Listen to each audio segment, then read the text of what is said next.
Viral, Jokowi dapat standing ovation meriah oleh negara tetangga, tetapi selalu dihujat di negara sendiri.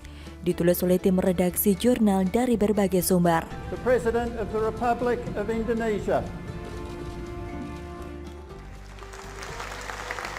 We are all given with the opportunity to succeed, but you get further if you extend the hand of friendship. Melalui persahabatan yang tulus, maka hubungan Indonesia dan Australia bukan saja bermanfaat bagi kesejahteraan kedua negara, namun juga bagi kawasan di sekitar kita dan bagi dunia secara keseluruhan. Terima kasih. Thank you very much. Video Presiden Joko Widodo atau Jokowi mendapat standing ovation di forum internasional ramai diperbincangkan. Video itu ternyata direkam saat Jokowi menyampaikan pidato di hadapan anggota parlemen Australia. Melansir dari Detik, cuplikan video Jokowi tersebut mendapat sambutan meriah itu salah satunya diunggah oleh pengacara kondang Hotman Paris seperti dilihat pada Minggu 31 Oktober 2021. Hotman Paris sendiri tidak membubuhkan caption atau keterangan apapun di unggahannya. Di video itu, Jokowi masuk ke sebuah ruangan. Setelah itu, hadirin forum berdiri dan memberikan tepuk tangan kepada Jokowi. Jokowi pun lantas tersenyum dan membalas hangat sambutan tersebut. Video itu juga diedit dan disertai tulisan sambutan seluruh pemimpin dunia dan siapa yang tidak bangga punya Bapak Presiden Joko Widodo yang begitu meriah disambut. Ditelusuri Detik.com, video yang diunggah Hotman di Instagram itu merupakan video yang berasal dari video Biro Pers, Media dan Informasi Sekretariat Presiden. Video itu diedit seseorang dan cuplikannya diunggah di TikTok. Video asli momen Presiden Jokowi di Parlemen Australia diunggah di YouTube Sekretariat Presiden pada 11 Februari 2020 dengan tajuk Pidato Presiden RI di hadapan anggota Parlemen Australia, Canberra, 10 Februari 2020. Dalam pidatonya, Jokowi menyampaikan mengenai hubungan erat Indonesia dan Australia.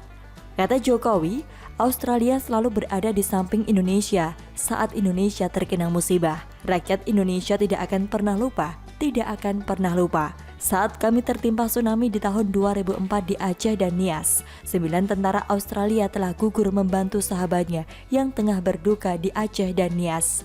Mereka adalah patriot, mereka adalah sahabat Indonesia, mereka adalah pahlawan kemanusiaan. Indonesia dan Australia ditakdirkan sebagai tetangga dekat.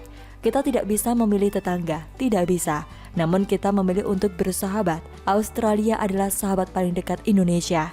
Jokowi mengatakan persahabatan Indonesia-Australia sudah terjalin lama. Jokowi mengajak bersama-sama untuk mempersiapkan kemitraan Indonesia-Australia 100 tahun. Pada tahun 2050, Indonesia dan Australia akan bertransformasi menjadi pemain besar di kawasan dan dunia. Setelah Jokowi selesai menyampaikan pidato, para anggota parlemen Australia kembali berdiri dan memberikan tepuk tangan.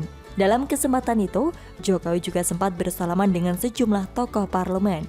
Jika dilihat dari posisi Indonesia yang memang sejak Presiden Jokowi menakodai republik ini, Indonesia dipandang sangat penting oleh negara lain. Setidaknya rasa nasionalisme yang terpatri pada diri Jokowi tak mau negara kita dipandang remeh oleh bangsa lain.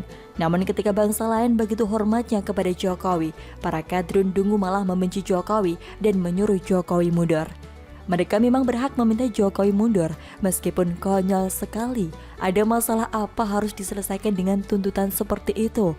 Akan tetapi, kita juga punya hak untuk mempertahankan Jokowi karena Jokowi adalah produk demokrasi yang sah melalui pemilu dan tidak ada pelanggaran berat sesuai undang-undang yang mengharuskan dia mundur. Pernahkah mereka berpikir bagaimana negara akan berada dalam kondisi bahaya tanpa presiden? Dan kalaupun diganti oleh wakil presiden, apakah akan menyelesaikan masalah? Lihat saja negara-negara yang pemimpinnya lengser di tengah jalan, pasti bakal ribut dan kacau balau. Kalau sampai itu terjadi, apakah mereka bisa membantu menyelesaikan masalahnya? Apakah mau tanggung jawab? Pergantian presiden juga harus tunduk pada aturan dan konstitusi.